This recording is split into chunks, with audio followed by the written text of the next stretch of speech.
Good evening, Democrats. Good evening. Good evening. Thank you, Mitch. Lovely to see all of you. We're about ready to start. Would you please stand and join our board member, Merrill Perry, in the Pledge of Allegiance? Is everybody ready? Okay. I pledge allegiance to the flag of the United States of America and to the republic for which it stands, one nation, under God, indivisible, with liberty and justice for all. Woo-hoo. I invited Meryl up today to talk to us because she was the inspiration for tonight's program. She got some of the speakers, and so we're very grateful for her. Yay, let's give it up for Meryl. Remember, if you have not already, you can still buy 50-50 tickets. You cannot win if you do not play. We're going to have our financial bookkeeper, Pat, come speak to us. Yes, Pat has a message for us.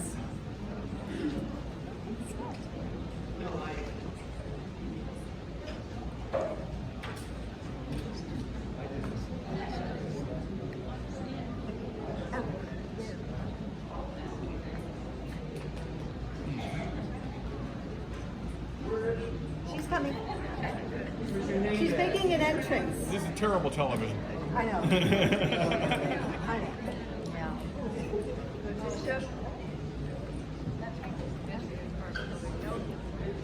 Okay, can you hear me? Just my height. Short people. Well, I'm not a good public speaker, so I have my teleprompter right here. Well, first of all, I'm sure a lot of you remember that in 1984, the club was created by progressive members to promote the Democratic cause. This year is our 35th anniversary.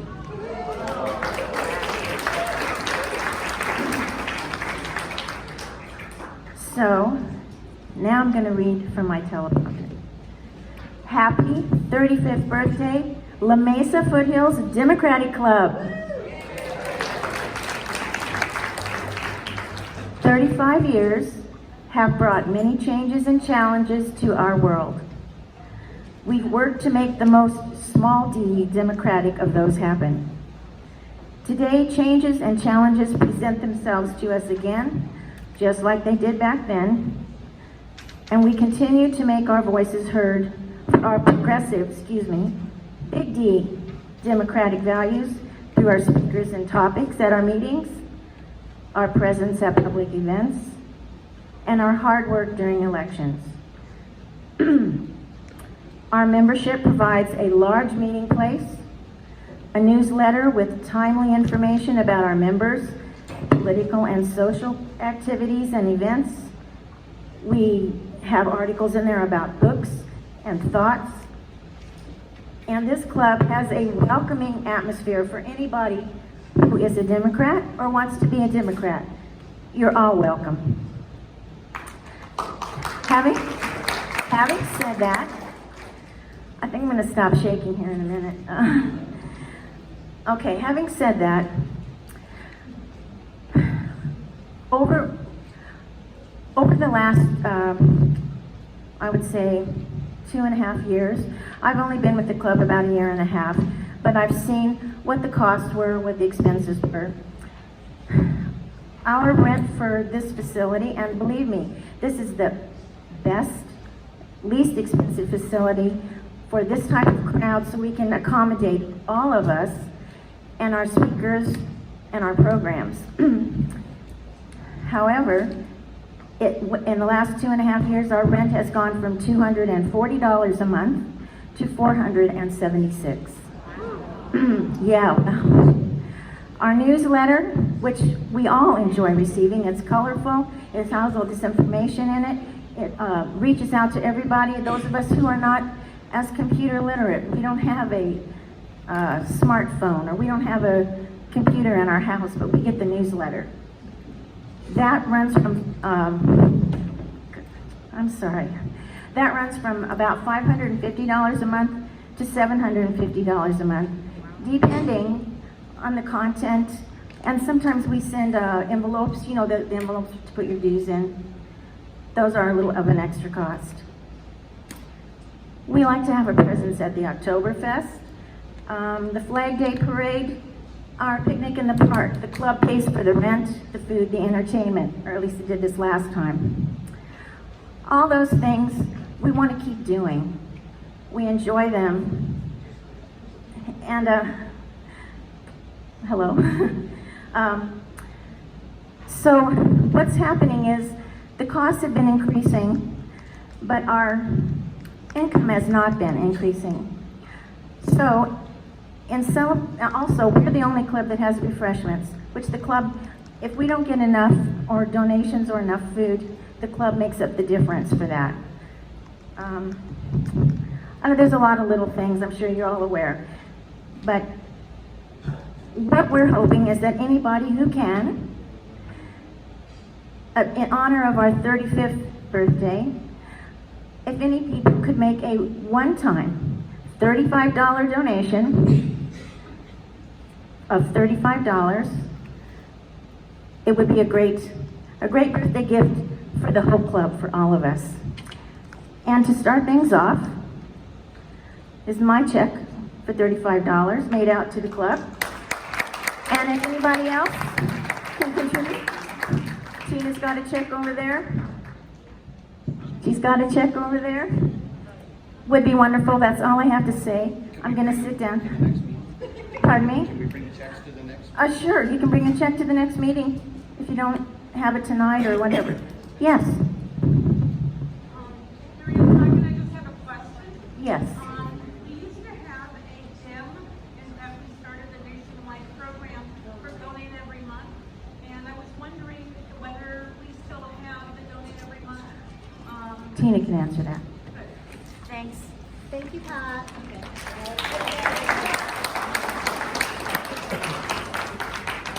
There has been talk in the past about the Donate Every Month program that is the county's party, and if we could get the money that is given from people in East County to the East Area Caucus. We don't have an answer real firm on that, but I will we'll be having a caucus meeting in about a week and a half, and I'll be able to report back next month. The nationwide, and then the statewide, and then the countywide, and then the localwide Donate Every Month program, as I recall, was started in this club, and I know the three people who started it, but we started it first, and my question is, can we implement it without directly conflicting with the county or the state or the national party? I do not believe so, but I will be talking to Eric Bellman, or Eric Herford, our area chair. Thank you. So yes, please, if you can, 35 for 35. That's what we're asking. Next is going to be our month in review by the club's mom, Linda Armagas.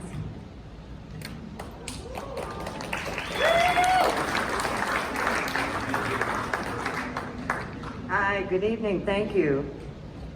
Yeah, $35 is not a lot considering what you get for this wonderful programs. I challenge anyone to have a better program share than we do. It doesn't exist, okay? So, way to go, Pat, we need the money. So tonight, the month in review, oh my God.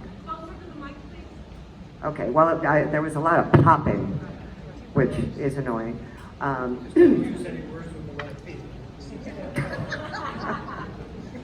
The month in review.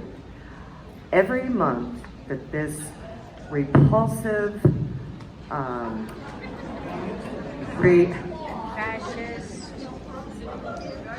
repulsive Virginia's piece of crap in the White House has been with us, has been awful, right? Every single month. Last month, Rabinius is an old word for rust-colored. It kind of rolls off the tongue. I love it. Anyway, last month was probably the zenith of craziness, right? 53 people were shot. 53 people died. They call them mass shootings. I think I read somewhere we should start calling them massacres, right? Not only that, of course, we have a president who's going to nuke hurricanes. He's the king of Israel, right? He's God's chosen. Today, or yesterday, he used a Sharpie to change the path of Hurricane Dorian, right? So it hit Alabama. I mean, it's just crazy. It's crazy, crazy, crazy. And that is, you know, you gotta like gallows humor.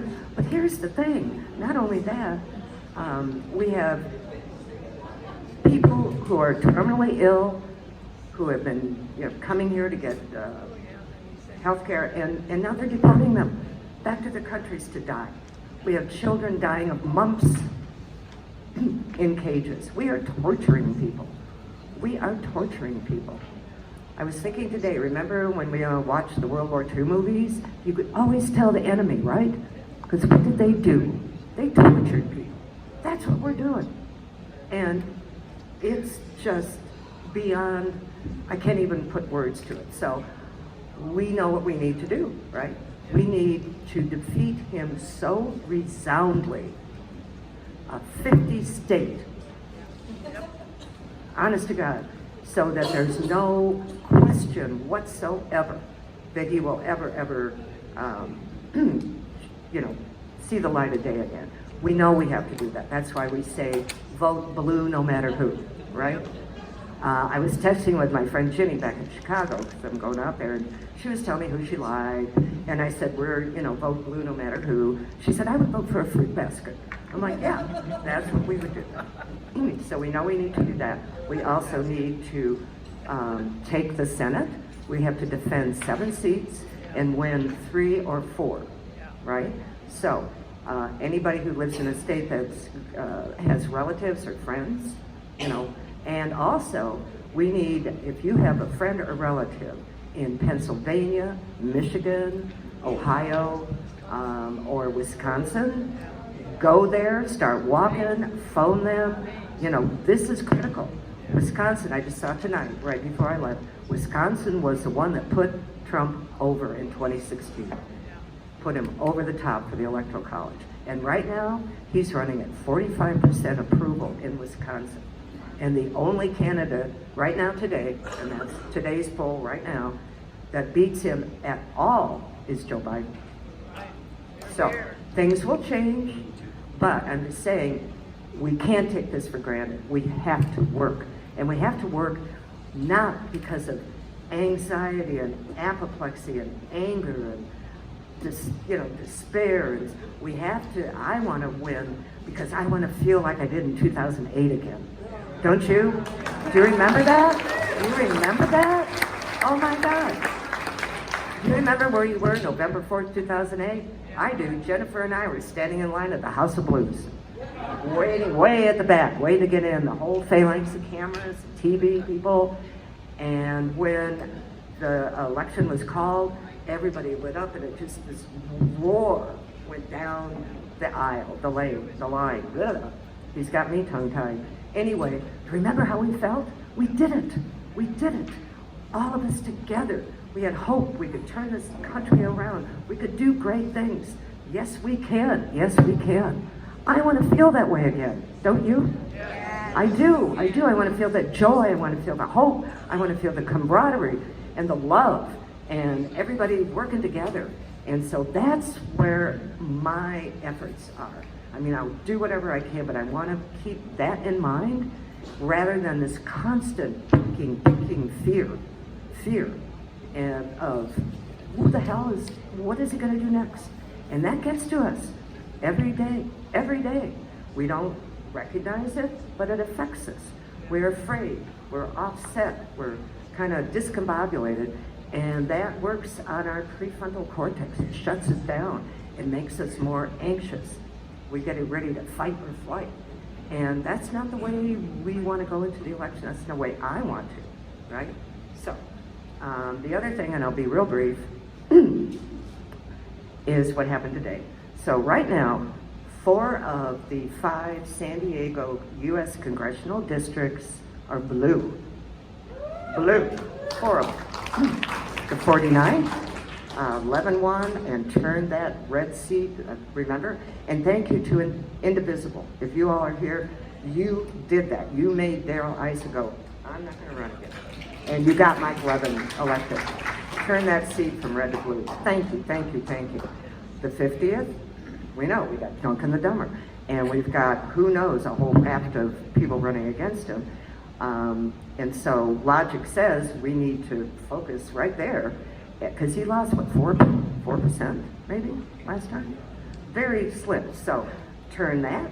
Then, of course, we've got the 51st, Ben Hoyso, 52nd, Scott Peters, who is our speaker tonight. And he turned that seat. Remember Bill, what was his name? Brian Jerkweed? I don't remember what his name was. Do you remember him? He was a moron, right? Who beat him? Scott did. And he turned that seat blue. Now, unfortunately, we heard this afternoon that Susan Davis is retiring.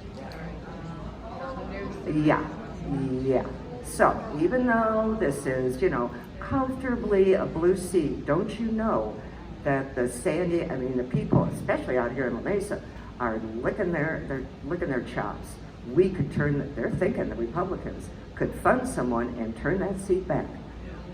Now, Susan spent, on the easiest re-election she had, which was last year, $500,000. They're going to throw $2 million into that race, the GOP. So, we need someone on the Democratic side who, one, knows what a win number is, can raise $1 million, has had some success before in campaigns, either running and winning an election or running a candidate. So let's get busy and try and find someone. Because I'm telling you, you think it's going to be a cakewalk? No. Scott Sherman is making the rounds of the TV, the radio shows, because he's turned out. So just be aware that this is not going to be an automatic pushover, right? So that's probably all I have to say, except I want to say it because Chris Peterson isn't here, and we always, When are we going to register to vote Democrats? That's a very good question. And where? I can't answer that question. Stand up and raise your hand. Well, Meryl is our voter registration gal. She's already done the high schools, and so we're working on that. But we need people, board members, I'm looking at you all, to help. We do. We need folks to help us. So, one more time, because we remember how awesome it was when Obama was elected and how great we felt. And I have to say, I'm reading Becoming, Michelle Obama, and what a wonderful book. But when she and the president got into the White House, and I'm finished, and we realized that she was descended from the slaves who built the White House. That's it. That's your quintessential American story. That's the Norman Rockwell moment. That's what I want to see again. So, one more time, we elect Democrats to office because Democrats govern better than Republicans. Thank you. Sorry I took so much time.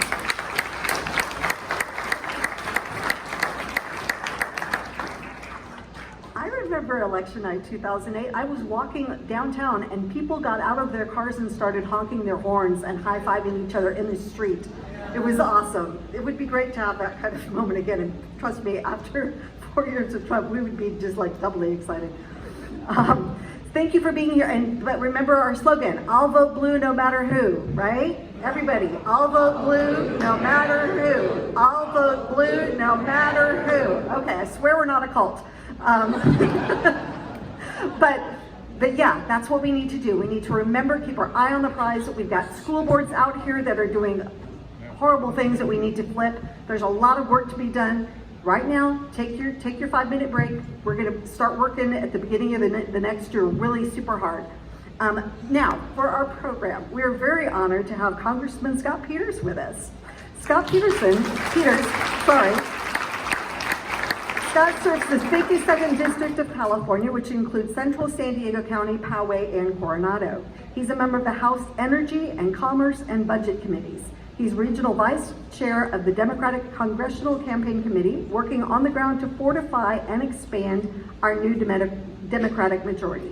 He's also Chair of Member Services for the New Democratic Coalition. He's a former environmental attorney, City Council President, and Port Commission Chairman. We're honored to have Congressman Peters speak to us about all of his the issues affecting our country and how we're going to get back on the right track. Welcome.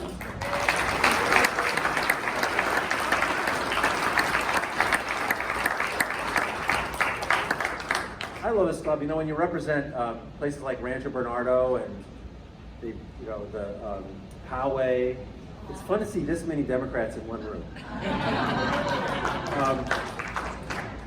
Well, thanks very much for having me. Today I got a text message I'll read to you from Rep. Susan Davis. Hi, Scott. I know you're busy now. She knew we were at a press conference about clean water.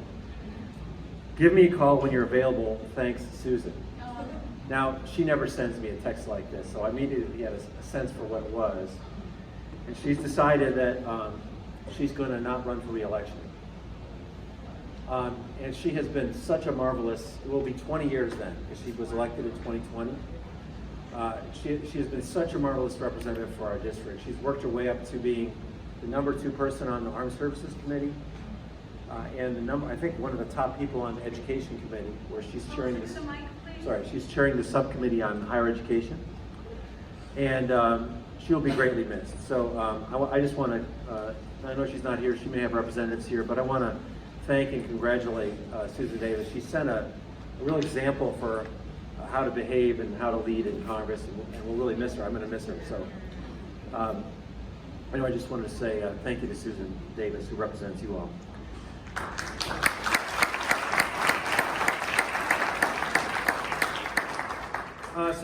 I've been asked to cover a few topics, but let me just say, talk a little bit at the beginning. Can everyone hear me in the back? Because I'll lean in a little bit. Can you hear? Okay. All right, can you hear me now? All right, I'm going to lean in because they gave me a short microphone. Okay? Yeah, you don't think it's short? It's mine, right? Oh, excellent. How's this? Oh, this is way better. Excellent.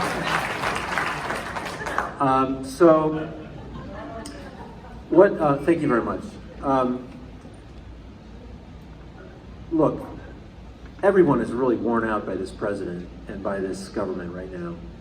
And I see people in here who might be my age, maybe a little older. We've never seen anything like this. And what Trump and McConnell are doing to our country goes beyond partisan politics. What you see from Donald Trump is a complete disregard for norms and for the basic rules of fairness. Today he announced, even though he signed the budget, he's going to deviate from that. He's going to move money from military projects that we all approved working together and that he signed off on to his wall. Now we can sue him over that, but presidents just don't do that. They usually have respect for those kinds of things. The level of cruelty at the border, the things he's doing for political purposes, to gin up his own base, this whole white supremacy thing, it's outrageous and shocking.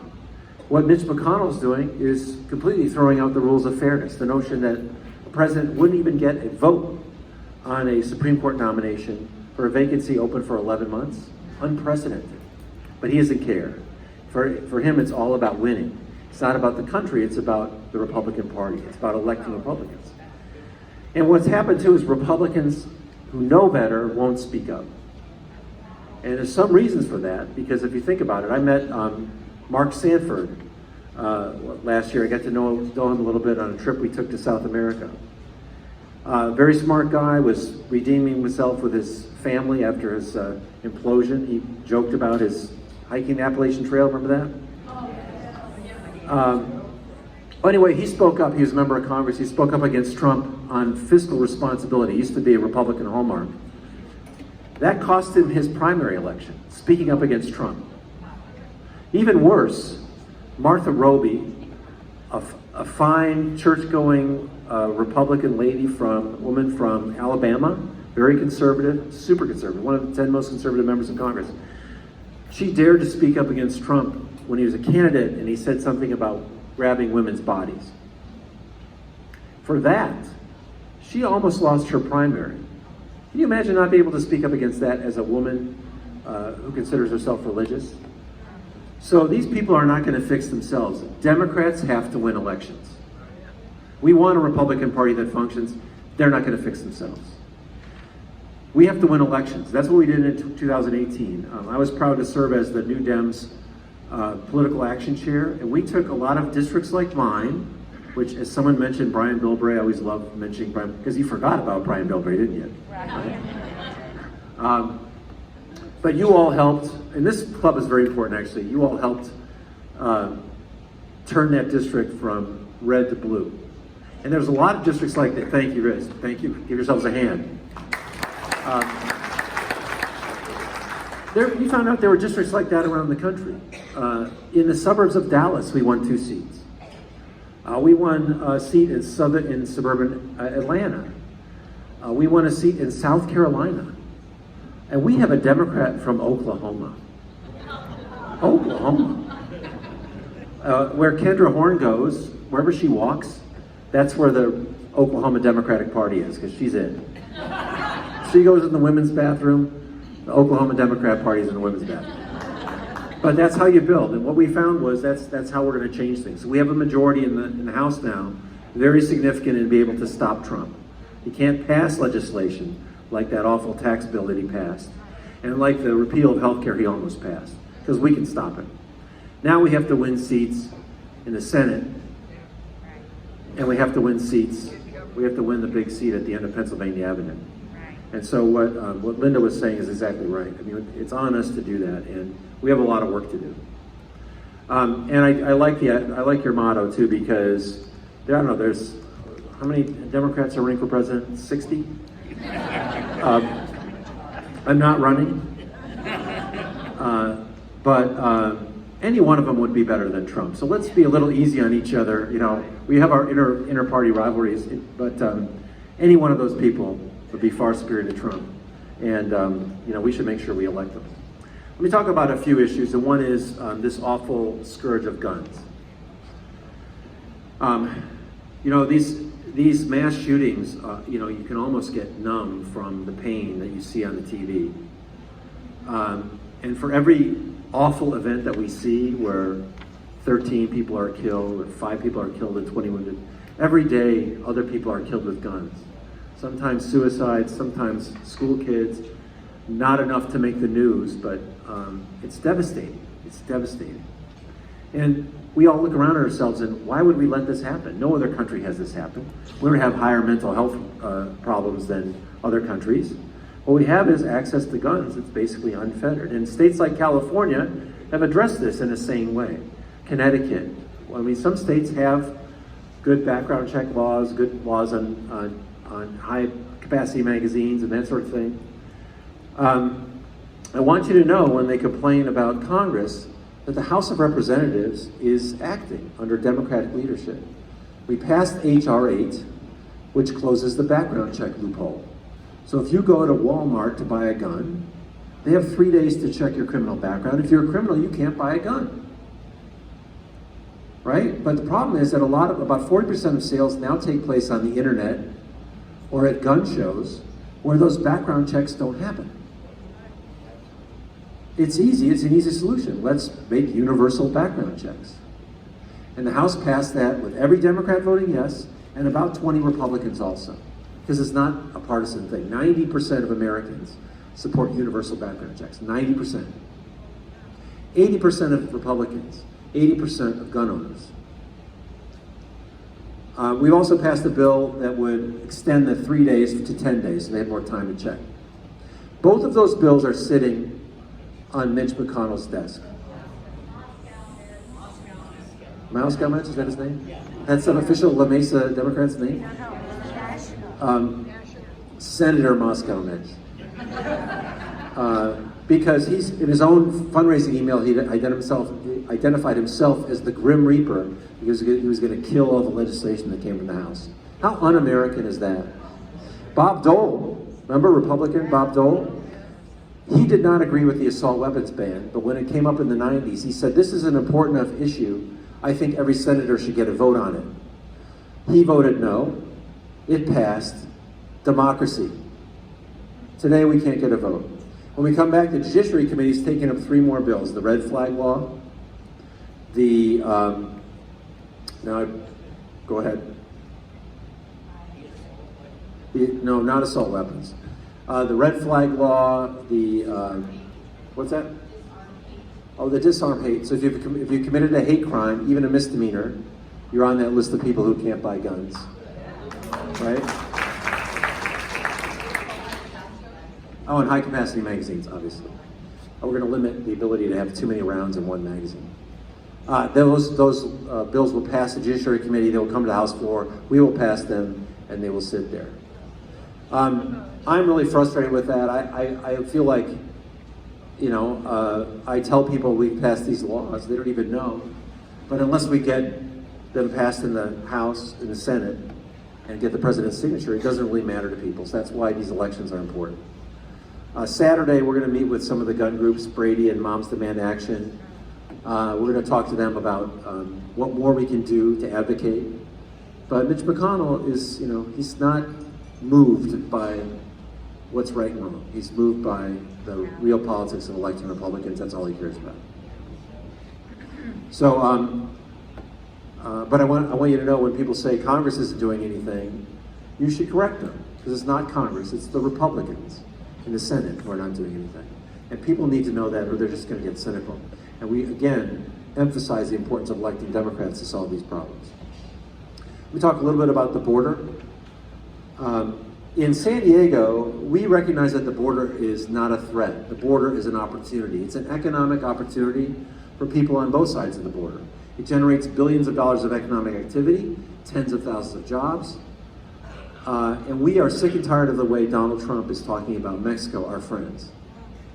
Now, we know why he's doing it. It's because the racial politics that he's playing is very important to his politics. It's the Stephen Miller theory of us versus them. It's the language of 1930s Germany to say, we will not be replaced. And that is what it is. It's very powerful. Fear drives a lot of people. It drives a lot of enthusiasm on his side. It's absolutely antithetical to what we believe as Americans and the Statue of Liberty, and it's exactly the opposite of what San Diegans see as in our interest. So we've all spoken back. We've spoken back on this as a group, but we need to do a few things with respect to the asylum crisis.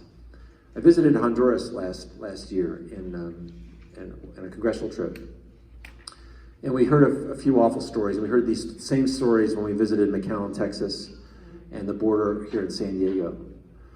For instance, the woman who had a fruit stand in Honduras, and she said that each week the gang demanded more money. When she couldn't pay, they burned her fruit stand down. And she knew that there was no opportunity for her, so she left. We heard the story of a man who said he and his brother in El Salvador worked at a factory, and because the gang knew that they worked at a factory, they knew they were making money, and every week they asked them for part of their money, and more of their money. This gentleman said, you know, it's not going to work for me. I can't keep paying it. They're threatening my kids. So he made that trip that no one wants to make, to leave home, thousands of miles north at the cost of thousands of dollars. And his brother stayed. His brother got killed. Because people don't want to leave their home. But the situation is so abjectly bad there that you have no choice. This is what you would do for your family. We met another woman, a 25-year-old woman, and her young 5-year-old daughter. She described a trip, a 28-day trip that she took walking in Mexico, hitching a ride when she could, spent $5,000, and then she and her daughter had to swim across the Rio Grande at the end to get picked up by the Border Patrol and processed. She was going to be going off to Richmond, Virginia to get her hearing. You know, asylum is an international obligation of nations. Every nation has to have a process to deal with people who are fleeing conditions like these. So let's have an asylum situation that complies with international law and comports with our values as they're stated on the Statue of Liberty. But also, let's be smart about this. Cutting off aid to those countries isn't going to make things any better there. We're spending about $300 million in Honduras. We talked to the embassy there. They asked for $100 million more. Think of that, $400 million to help fight violence, provide opportunity, jobs, push back against the gangs, and make conditions there better than they are today, so that people would want to stay at home. You know, we invested in Germany when they were our enemy after World War II, not because it was for Germany, it was for us. When we made things better in Mexico, people weren't coming across anymore. So compare that $400 million to $30 billion for a wall. That won't work. You know, Democrats understand that, and that's why we fight so hard when he tries to pull us down that path. And again today, he announced removing money from military projects, which we all agreed on are important, and most of them, by the way, are support for the troops. Like one of them is a school for kids, so that he can fulfill his campaign promise. That's why this man has to be defeated. Let me say a couple words about environment. Today we had a press conference with Mike Levin in Solana Beach. It was a beautiful day. Don't ever complain about the weather in San Diego, people. Come on, stop it. It was just a little warm. It's nothing like Washington. We talked about offshore oil drilling. Can you imagine that Trump wants to overturn the ban on offshore oil drilling at a time when oil is available in every country in the world? It's a worldwide commodity. Natural gas is really cheap, but more important, solar is now cheaper in many places at times of the day than natural gas.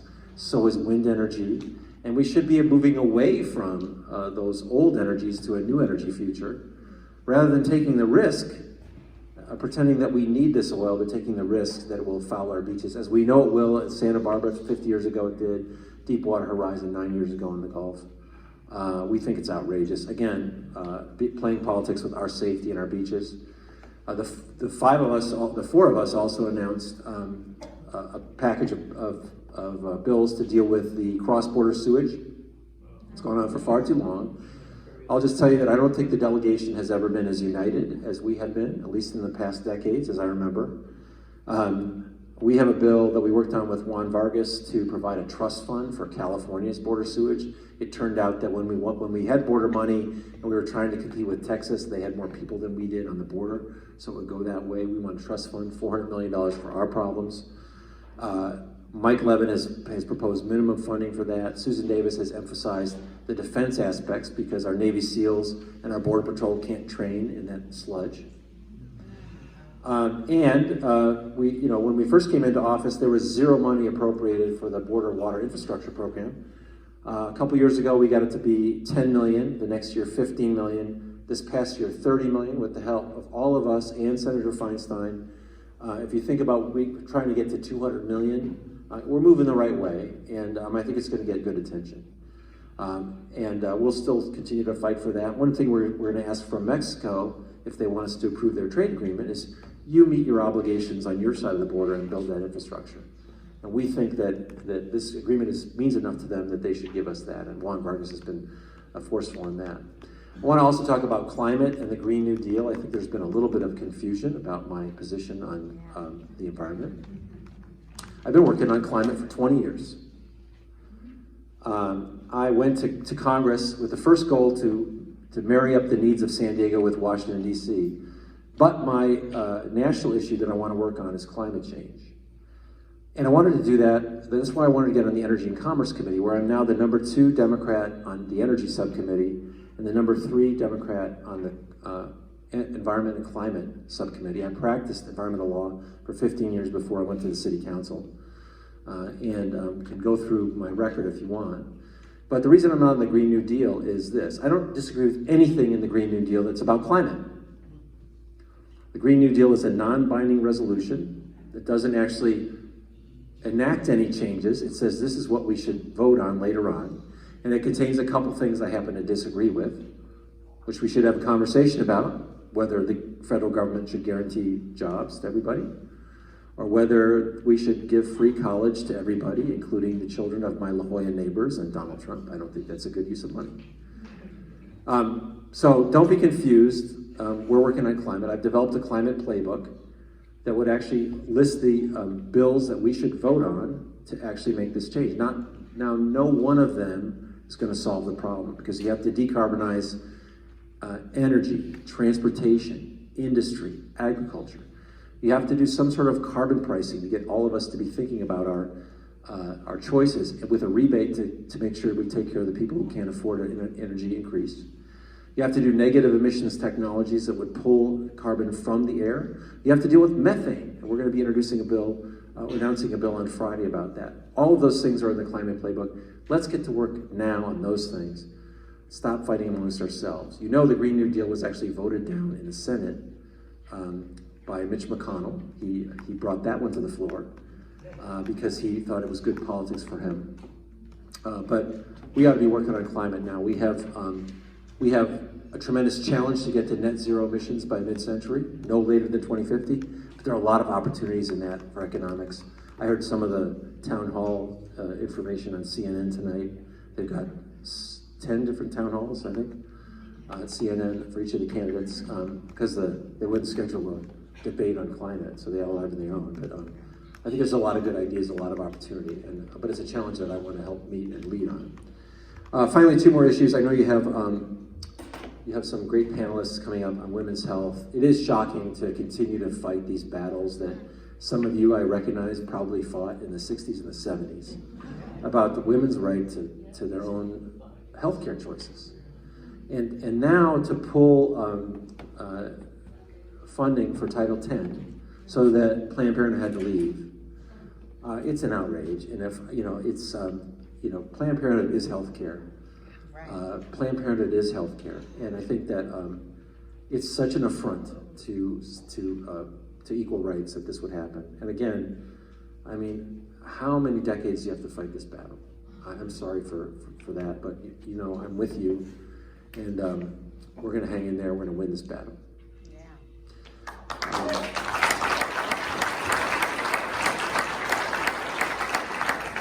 Finally, I just want to mention impeachment. It's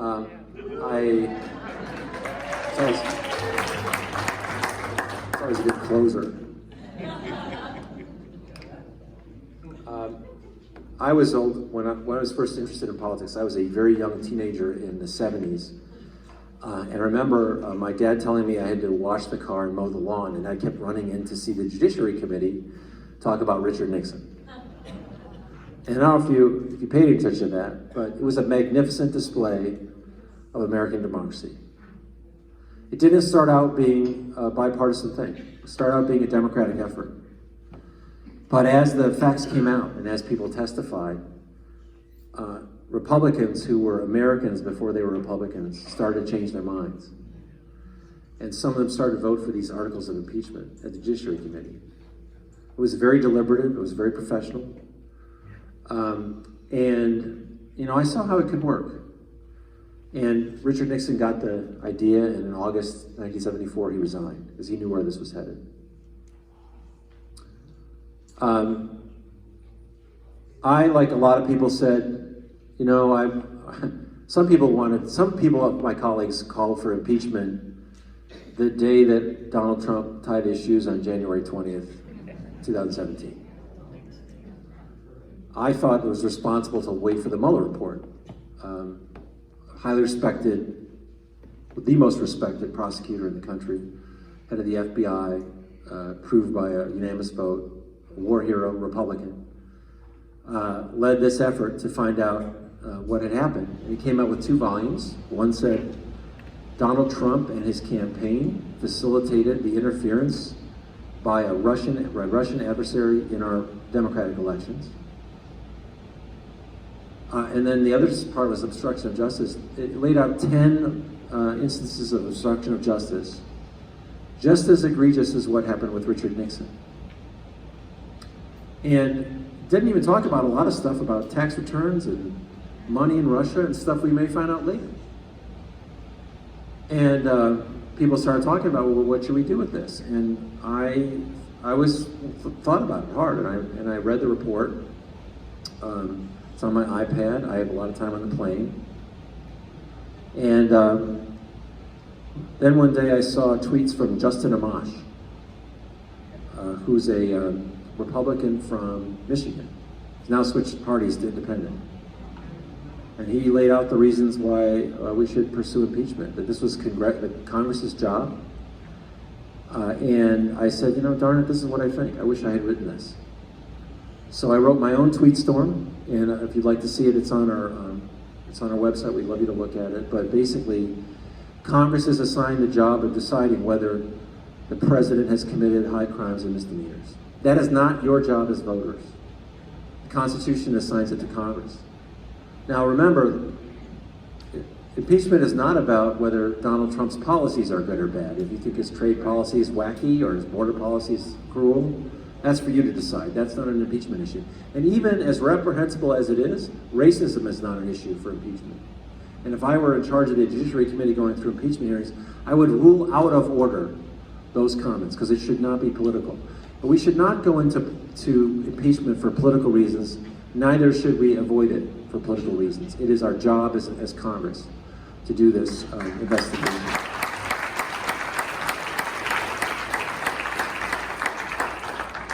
So Jerry Nadler has announced what I think everyone understands is that effectively we're talking about this, but I think we should adopt articles of impeachment and pursue evidence on them. And I think that's our job. That's not your job. Your job is to elect Democrats, right? And that's our job too. I know you got a panel, you just got a little bit of late start. I don't know if you want to have questions or not, or no time for questions. Let me just do one more thing. Let me introduce my Chief of Staff, Mary Ann Pintar over here.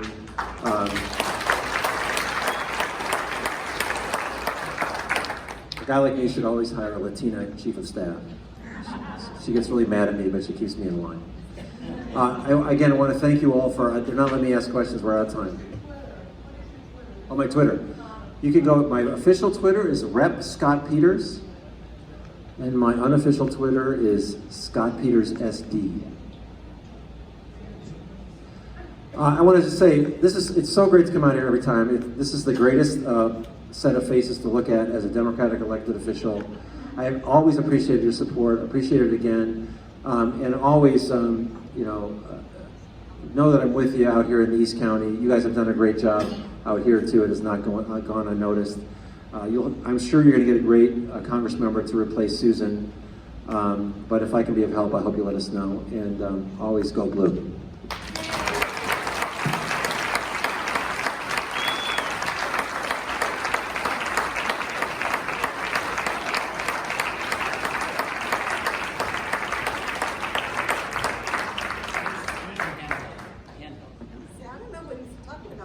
Yeah, we don't have a short mic. What the heck?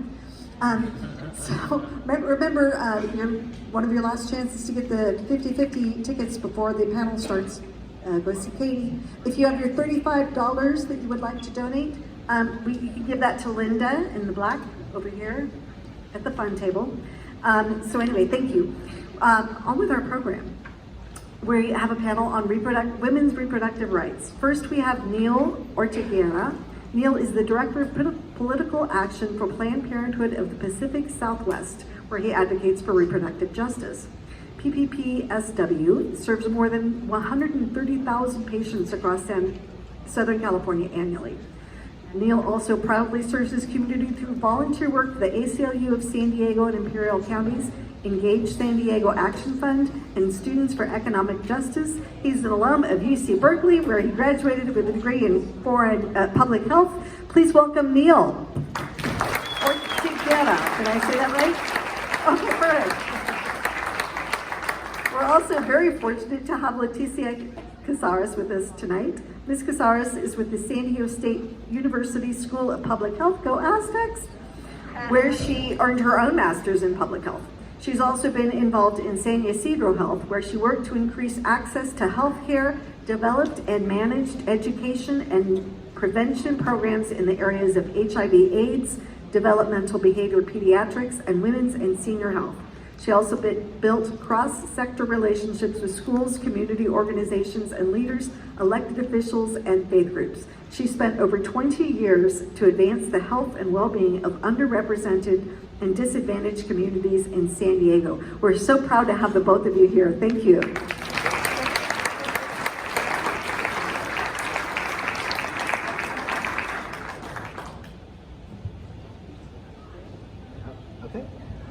yeah, thank you all for having us today, and it really is a joy to see all of you out here. I've made my rounds to different Democratic clubs, and yours is by far the largest that I've been to, so thank you. Thank you for all your efforts. Yeah, so we were invited to talk about, the Trump administration's attack on women and reproductive rights and health, and so I'll kind of provide that Planned Parenthood perspective, and Leticia's going to kind of chime in with some of the legal perspective as well. And I guess if you all have any questions at any time, just let us know, and we'll also take Q&A at the end.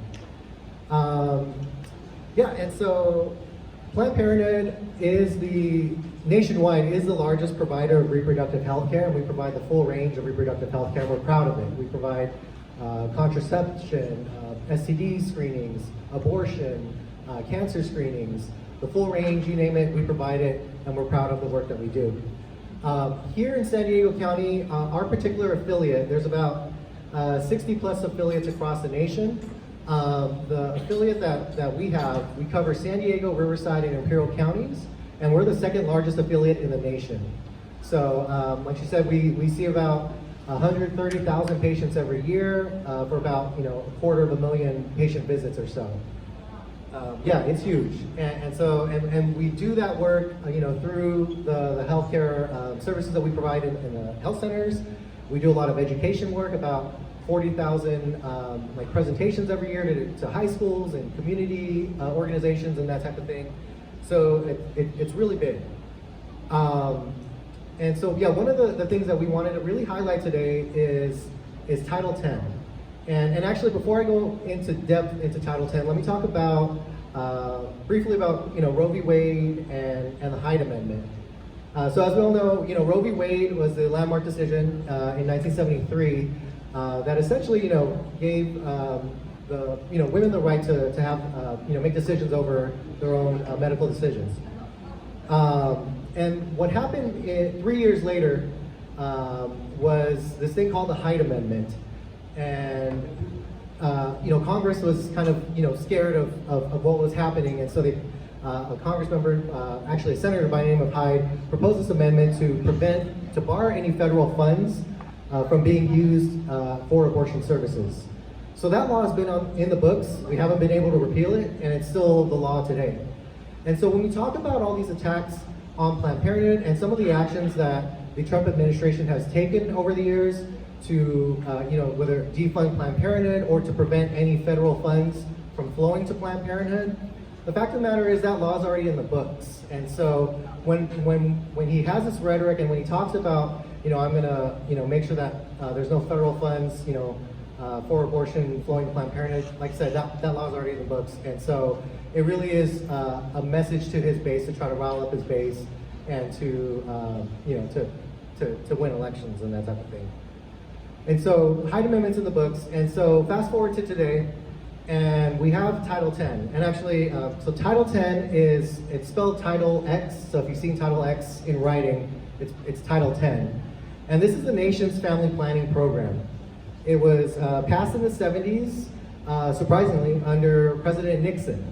We've been talking about Nixon a lot today, but President Nixon is actually the one who passed Title 10. And it was kind of passed under, Republican kind of values of, saving the federal government money and that type of thing. They recognized back then that if we're able to invest money in family planning, in contraception, birth control, education, and those types of things, that they would be able to reduce the need for abortion. And so it was passed bipartisanly, and it was passed overwhelmingly under the Nixon administration. And so today we have Trump, who's in office, and one of his campaign promises was to defund Planned Parenthood. That was one of the things he said within the first weeks of campaigning for his presidency. And he actually tried. He tried many ways to defund Planned Parenthood. He tried through Congress. He tried through the skinny repeal, and you may remember that during the first year of his presidency, and that didn't work. Excuse me. And that didn't work. And so When that didn't work, he realized, okay, I can't do it through Congress. Let me try through some executive orders. And he tried some executive orders, and that didn't work either. And so the method that he's been able to kind of chip away at Planned Parenthood has been through the regulatory process and not through the legislative process. And through different regulations, he's been able to slowly take things here and there, and that's where we are with Title X. So like I said, Title X is the nation's family planning program. It serves about 4 million patients nationwide. In California, Planned Parenthood sees about 500,000 patients. So it's quite a big percentage of the number of Title X patients that are seen nationwide. And Neil, I just want to, can I ask for clarification or confirmation of this, but I recently found that 41% of Title X patients are seen at Planned Parenthood sites. yeah, that's correct. So nationwide, Planned Parenthood sees about 41% of the patients nationwide. And yeah, it is a lot. And when we think about some of the other states, like I said, California sees about 500,000, but in other states, Planned Parenthood is the only Title X provider. And in some states, there aren't any Title X providers, and so people are crossing state lines. And Title X, this is for family planning, so this isn't even for abortion. This is for your basic family planning services like birth control and education and pregnancy testing and STD testing and that type of thing.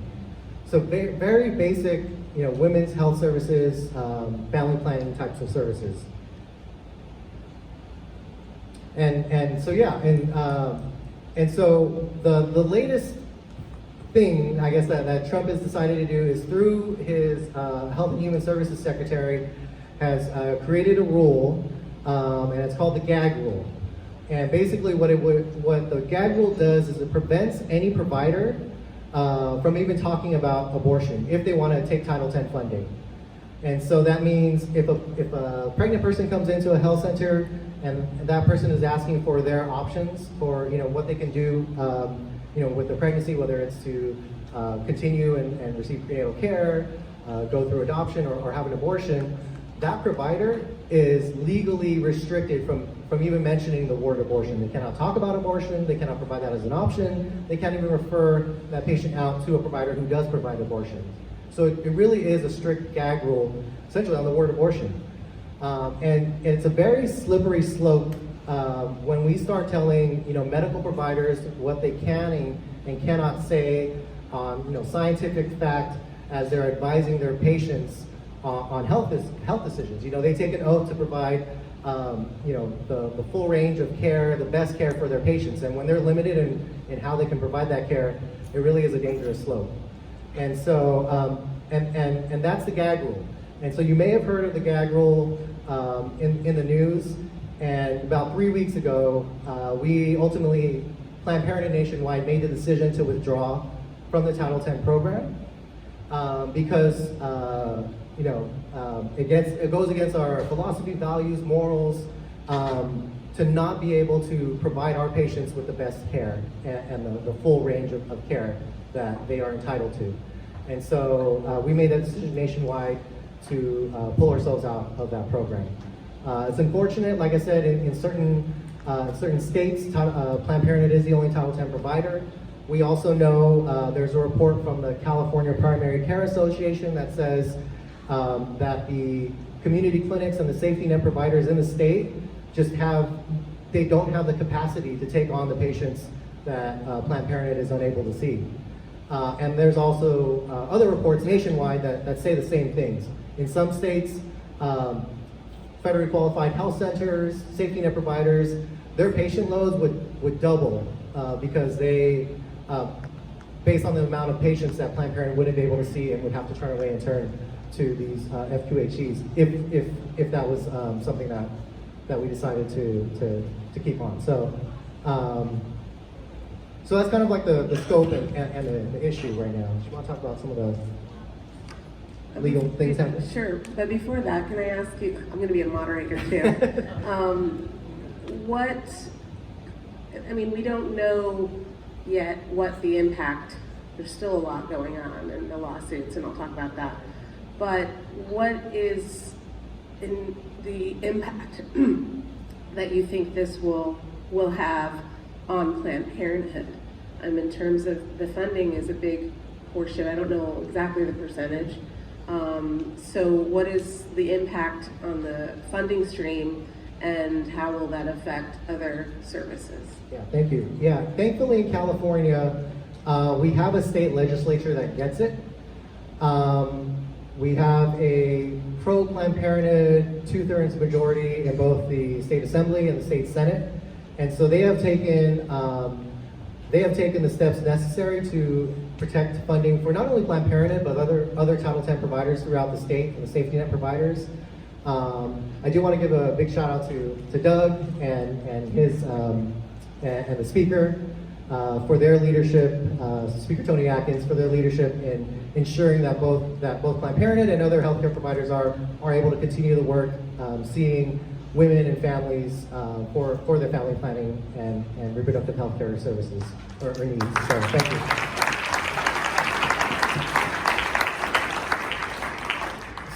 So yeah, but that's not the case in other states. Like I said, with Planned Parenthood being the only Title X provider in some states, and Planned Parenthood in some states relying so heavily on Title X, the fact of the matter is that we may start to see some health centers close in states.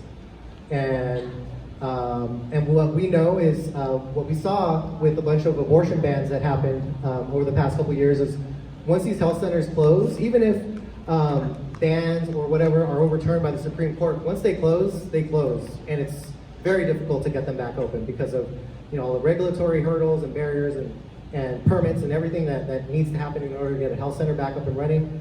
So once these health centers close, they close. And like I said, the burden and the stress on the safety net is huge. So yeah. I just wanted to add, I was doing some research and I did see that there are several states that are at risk. And I don't know if you have more on this, but Vermont, Connecticut, Utah, Washington, and Wisconsin, who served 75 to 100% of their patients were Title X. So to me, that indicates that there could be closures. These closures would mean that these people have very few places, if nowhere, to go. Exactly. Yeah, and like I said, nationwide, since we made the decision to pull out of the Title X program, we will continue to see patients as long as possible, but unfortunately, without certain funding streams. And it's important to note that Planned Parenthood is just like any other healthcare provider, and we are reimbursed for our services. There's no blank check that goes from the federal government to Planned Parenthood. Just like any other healthcare provider, we bill insurance. We see a patient, they come in, they leave, and we bill insurance or whatever fiscal agent it is that's covering that patient, and we get reimbursed for those services.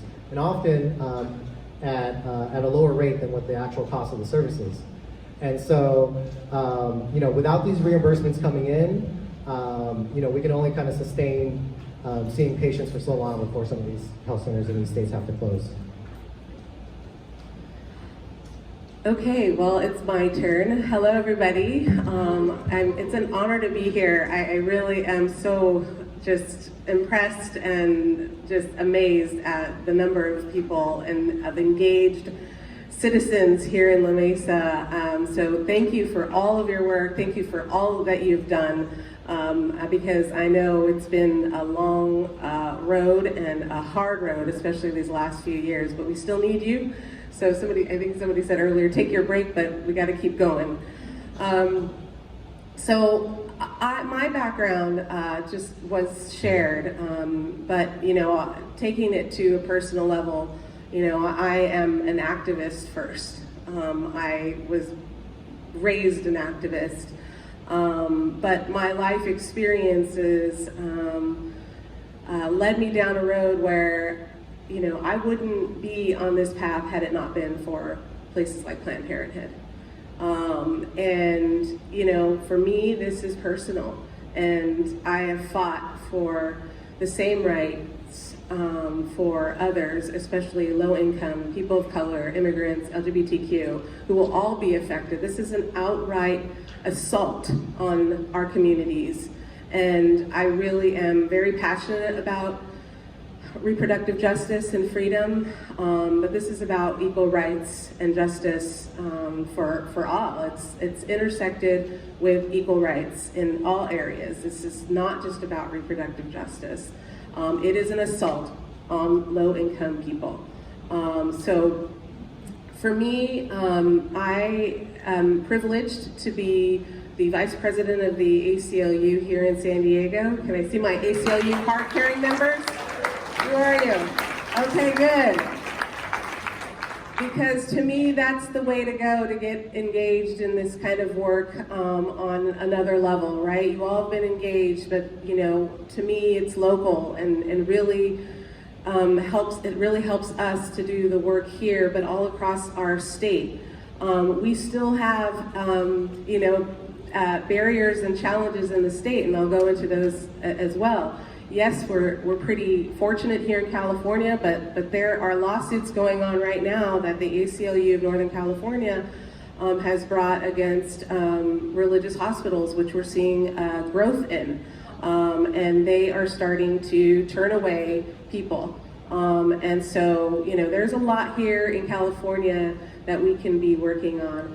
So I'm not a lawyer, but I am briefed on what we do at the ACLU, and so I was given some points to share with you to give you an update on the lawsuits that are in the courts right now to basically defeat the gag rule. So bear with me. There were 21 states that brought lawsuits, and those included Planned Parenthood and the American Medical Association. The state of California brought one of those lawsuits, as did Essential Access Health. This is the organization in California that administers the Title X grants in the state. The ACLU National Reproductive Freedom Project is representing the National Family Planning and Reproductive Health Association. So the plaintiffs in these cases argue that the new rules violate the Administrative Procedures Act. This is the law that governs what administrative agencies like HHS can do through rulemaking. So these lawsuits have been underway and have, in some cases, there have been some wins, but overall, it was turned down by a 3-judge panel of the Ninth Circuit Court. And that's where it's at now, and that's why the gag rule was enforced. So because of this 3-judge panel of the Ninth Circuit Court, it is allowed to be and take an effect. That is not stopping the litigation. This is still ongoing, but we need to, you and us together, put pressure on Congress, because there has been a bill that was passed by Congress. It was a spending bill that not only reverses and eliminates the gag rule, but it provides additional funding for Title X and basically restores what has been undone. So this bill, I believe it's HR 2470. Of course, it's going to be stuck at the Senate, but that shouldn't keep us from fighting and having our members of Congress do what they can to pass that. So in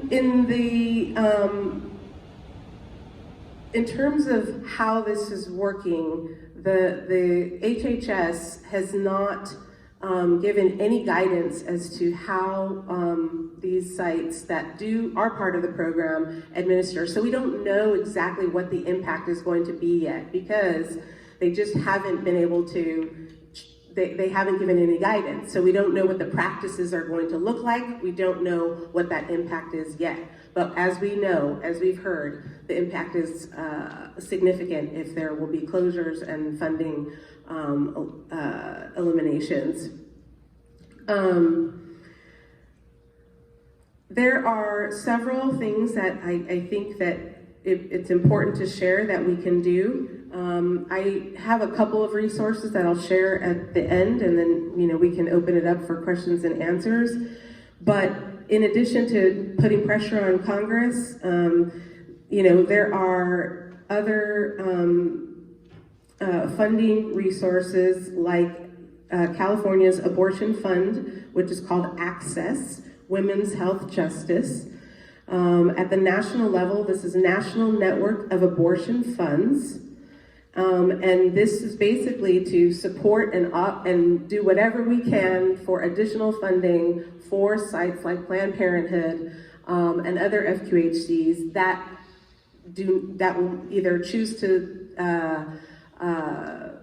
step out of the program and lose their funding, but this will support other sites like including Planned Parenthood. In the South, it's southeast.org. So these are different ways that you could support in terms of funding, but also advocacy. What else do they say? Yeah, and if I could just add, Yeah. I mean, these abortion funds are huge, especially in states across like the Southeast. There's at least, 8 states that have passed state like abortion bans, banning abortion at 8 weeks.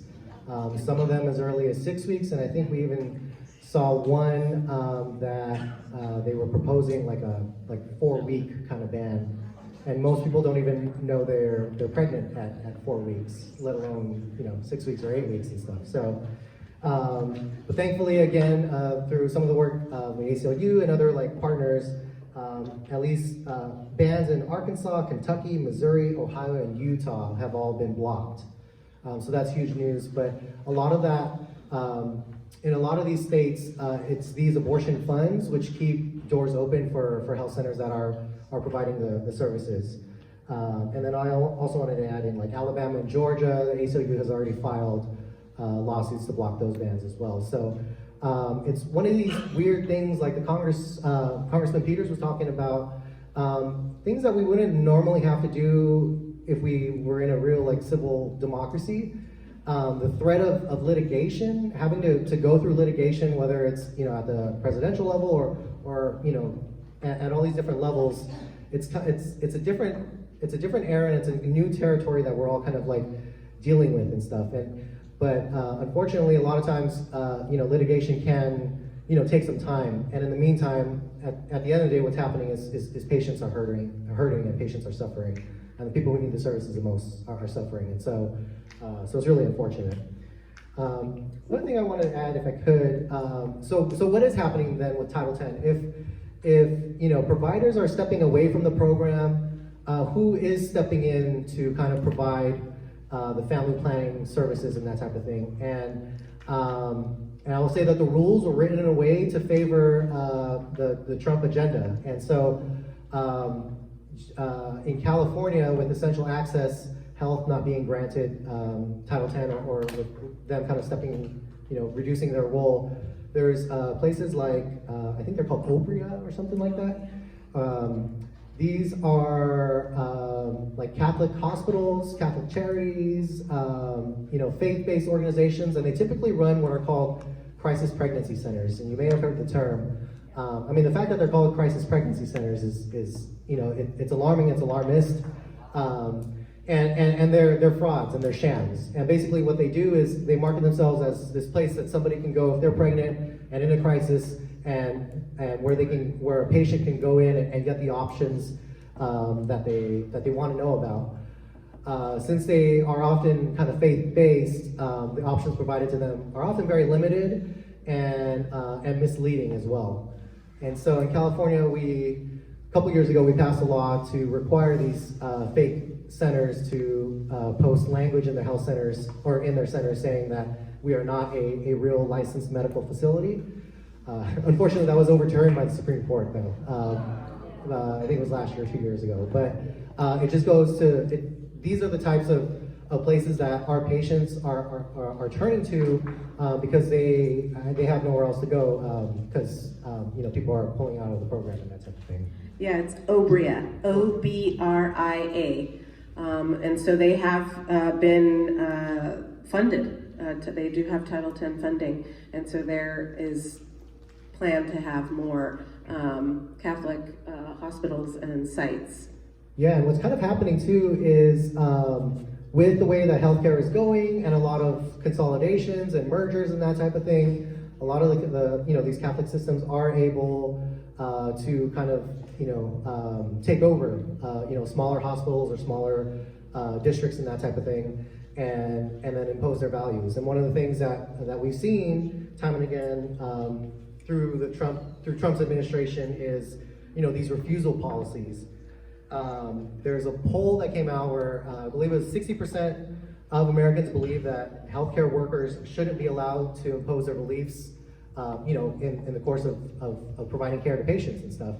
But a lot of, you know, like I said, through the regulatory process, you know, Trump has been chipping away and putting these things into place where if I'm a nurse, I can choose to refuse care for this patient that, you know, presented to me because I don't believe in abortion, or I don't believe in providing them with a cancer vaccine, or if I'm a pharmacist and I don't believe in birth control, I can refuse to provide or fill a prescription. These are policies that Trump is and through his administration has been putting in place. And yeah, so it's unfortunate. Yeah, and it's important to know, I mean, what is he doing? Why is he doing this? I mean, yes, we talked about an assault on these communities, but it really is to channel the funding, the Title X funding, to the organizations that he wants, that aligns with his, you know, views, and that's what's so alarming. And that is happening through HHS and through back kind of doors where, you know, the general public isn't really in tune with, because all we hear are, you know, what's happening in Congress, but there's all these rules that are happening and changes bit by bit, undermining all the work and the progress that we've made. And, you know, beyond this, let's talk about what they, and it goes in line with these refusal policies, is what they want to do with the Affordable Care Act. And what they're trying to do is basically eliminate the federal, contraceptive coverage guarantee. And this is something that we got as a result of the Affordable Care Act.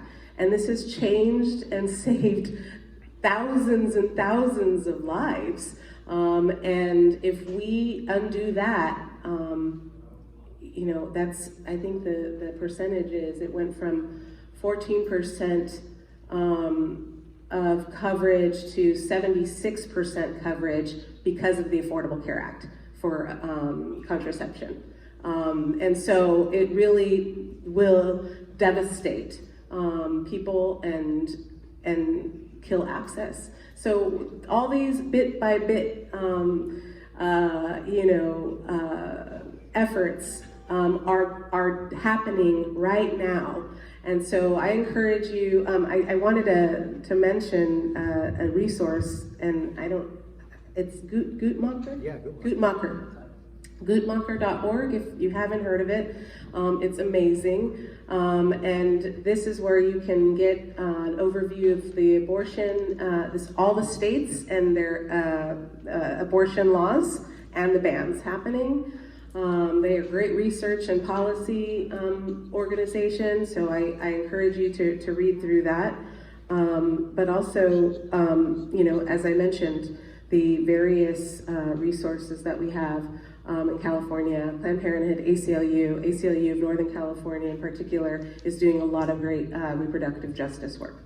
Yeah, and Guttmacher is a policy think tank, and they do a lot of scientifically based and peer-reviewed articles and that type of thing. It's spelled Guttmacher, Guttmacher.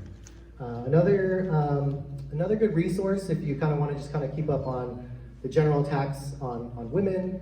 If you Google tracking Trump, there's a Planned Parenthood nationally put out a page called Tracking Trump, and you can take a look at every single policy and every single like executive order and like regulatory rule that he's trying to put in place, from the Title 10 gag rule to abortion bans to a global gag rule. The congressman talked about taking away funding from other countries to help them with their issues and that type of thing. One of the first things Trump did, even before this domestic Title 10 gag rule, was he reinitiated a global gag rule, which cut off funding to any healthcare organization internationally that provided abortions or even basic family planning services and that type of thing. So if you want like the full lowdown on all these policies, just look up Tracking Trump and you'll find it. We only have a few more minutes. Sure. Open up Yeah. a few questions. Anybody have questions?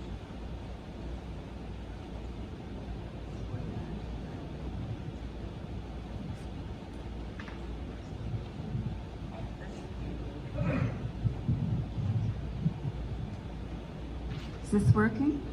Can you hear me? Yes. Okay.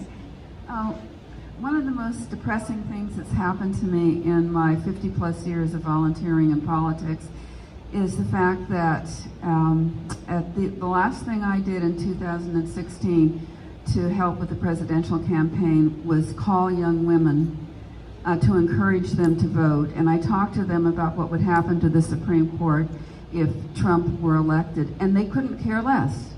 They had absolutely no concept of what it was like before Roe v. Wade, which of course I remember. I know what it was like. And there was nothing I could say that would move them, absolutely nothing. And I just wonder if there's any organization that's trying to educate these young women so they will really understand what it's going to be like when Roe is overturned. And then the other thing I wanted to ask, am I missing something? Why are people saying pregnant people?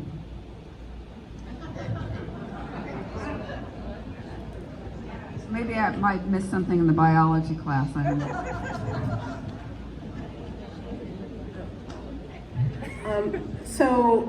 To answer your first question, I can tell you that ACLU, especially in the last few years, has added a community organizing component to their work here locally. And one of that includes going to all different areas of our region and working with young people and youth, and not only educating them, but engaging them in civic engagement work around all of these issues, including reproductive justice. And I know several women in particular that are part of organizations that are doing the same in their communities here locally. And you're right. I mean, and I think, it comes down to, as a public health practitioner, someone who went through 20 years, almost 20 years working at Santa Cedar Health Center, a federally qualified health center. Great work, but at the end of the day, I would say that the majority probably didn't vote for many of the services that were at risk, right? And a lot of what I think is the issue is public health in general, as a sector, as a field, is horrible at education and using stories and making this resonate with the public. We need to tell more stories about how Planned Parenthood has changed and lives, has saved lives, in ways that resonate with the average voter and person. Because using like terminology and legalese and all that is not working. So I agree, and we need to do a better job of that. And that's what we did with at the Santa Cedar Health Center. My job as outreach director was to educate on the Affordable Care Act. And that's exactly what we did. And because of that, we enrolled 18,000 people.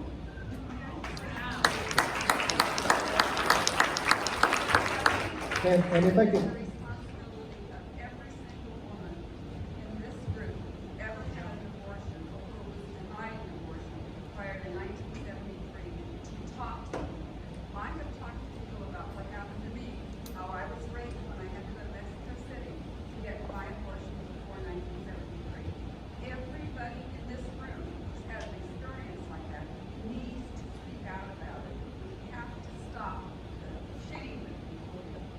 I do too. Yeah, I share my story as well.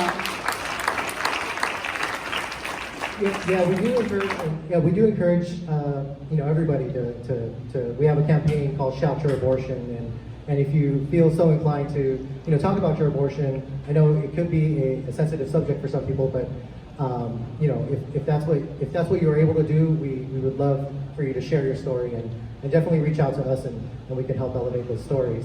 I do want to say about the youth, quickly if I can, I've personally encountered those situations myself, phone banking. But what I can also say is that with youth and young people, we have to find different ways to talk to them because certain things that may work with certain generations, may not work with them. And so there are organizations out there, whether it's Planned Parenthood or ACLU or whatever it is, trying different things and different ways to reach out to the youth. What I do know is that that on certain issues where youth are interested, they will take action and they will move. I mean, the amount of work that's happening with, gun violence among youth is huge, especially with everything happening in Florida and Parkland and everything. And then I can also say, even right now in California, there's a large youth movement for a bill that we've sponsored. It's SB 24, and this is to allow UCs and CSUs to provide abortion services on campus. So people who need to access abortion don't have to go off campus to do that. And a lot of that work, and I can say a lot of that work has been spearheaded and led by our youth chapters on college campuses. And they've taken the reins and they've taken the lead, and they were just in Sacramento yesterday lobbying that bill. And so hopefully, fingers crossed, we'll get that passed before the 13th. We're done. Thank you. Thank you.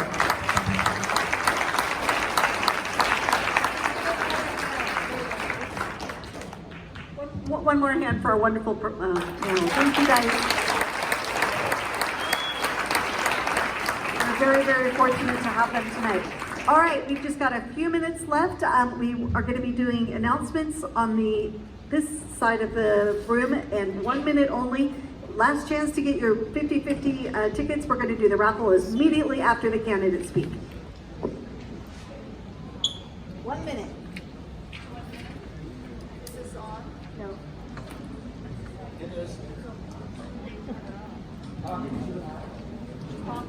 It's not. You guys hear me? There we go. One way to get youth to be interested in this is for them to understand that without low-cost birth control, men aren't going to get everything they want.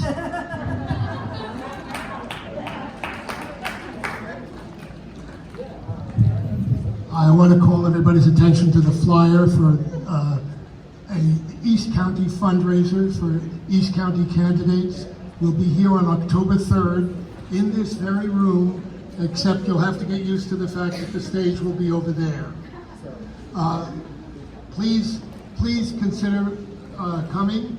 Richard Lederer is a wonderful attraction, and you'll have a chance to listen to and ask questions of Rusty Hicks, who's the current and recent chairman of the California State Party. If anybody didn't get a flyer and wants one, they'll be available at the table over there. Just pick one up, but please come. Hi, I'm Elizabeth Liberty, and I'm running for State Assembly in the 71st Assembly District. Thank you. I'm running because we need someone in Sacramento who cares about us and is working for us. We need someone who will stand up to special interest groups and corporations and vote and write legislation for the people and our planet. And by the way, I'm announcing here because this is the biggest, bluest club in East County, and I would love you guys to support and walk with me. But just a little bit about me. I've lived the struggles of our community. I know our district very well. As a mom, as a first-time mom, my son was born blind. And instead of concentrating on getting his eyes better, I had to fight with insurance companies to cover it. That's why we need Medicare for all. No family member should have to sit there and fight with insurance companies with their loved ones in the hospital. Also, I volunteer in East County for almost 20 years now. I work with different schools to build funding for the schools to offer arts programs or PE, which should just be offered automatically. We need to fully fund public schools. We need somebody up in Sacramento willing to fight for that. Thank you. Also, my time is up, so I'm going to come back next month and tell you more what I'm about. But if you want to sign up to get newsletter updates or to help out with the campaign, you can come see Dan and myself over here. Thank you. Your name? Elizabeth Liberty, State Assembly 71. Thank you. I just want to tell you about a group of young people all over the world that is doing a job that we adults should be doing. They are staging a global climate walkout from their schools on September 20th. You may find the flyer on your desk. And they need our support. They need the support of adults. And you can find out more about it. There's a place on the web you can go called climatewalkoutsandiego.org. There will be events at many schools and businesses in the area, and we need to support these kids who have the courage to do what we should be doing. Thank you. Hi, I'm a volunteer with the Casa de Oro Alliance. I put one of these flyers on each of the tables. Round Table on Campo Road is donating 20% of the profits for any pizza that you order this week, Saturday or Sunday, to the Alliance. We're trying to improve and revitalize the Casa de Oro business corridor. So if you want to have a pizza, call the Campo Road Round Table and mention the Alliance. Thank you.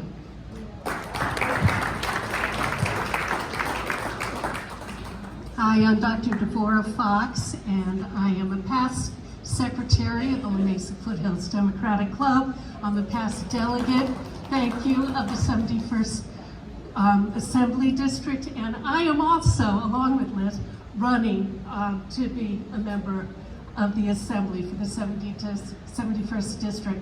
My background is in psychology, and I'm running to be a member of the Assembly because I believe to have a healthy society, we need a healthy government. The influences that lead a veteran to homelessness or suicide are different from the influences that lead a runaway kid to homelessness or suicide. It's not good enough to just throw money at cookie-cutter solutions. We need real solutions that work for individuals. I'll be running against Randy Bopel, who has run on refusing every tax increase. So we need to show the people of the 71st District that the taxes will be fair and well used. If you want to volunteer for me, please come see me. I'm over at that table. Thank you. I've also been given a note that said that you can go onto our website, which is Mesa-Foothills Democratic Club.org, and donate every month. If that's something that you were able to do, we would love that. Our 50-50 winner, I have no dog in the race, so I can go ahead and get him out. Oh, before I do, let me remind you, next month's meeting is called Taking the Step. It's going to be local electeds, Nathan Fletcher, Mark Graysick, Colin Parent, and Akila Weber are all going to be talking about how to run and how to win their elections. All right, are you ready?